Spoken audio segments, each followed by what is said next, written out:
Esta semana en Madrid pedía la expulsión de Rato. Usted, que mantiene a la señora Caicedo, usted, que nos ha cambiado esta semana un casi imputado por un imputado perdido. Ustedes, que han hecho una Generalitat Black con tarjetas de Feria Valencia, de Balmor, de Gürtel, de Terra Mítica, de Marsa, eso sí, en Marsa a lo cutre, con cajas de zapatos de cartón.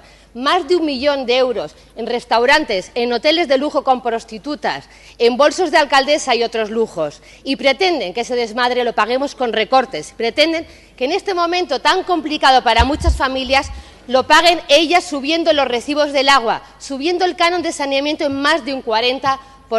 Ese es un claro ejemplo, señor Fabra, de cómo los ciudadanos estamos pagando de nuestro bolsillo la corrupción que ustedes han consentido.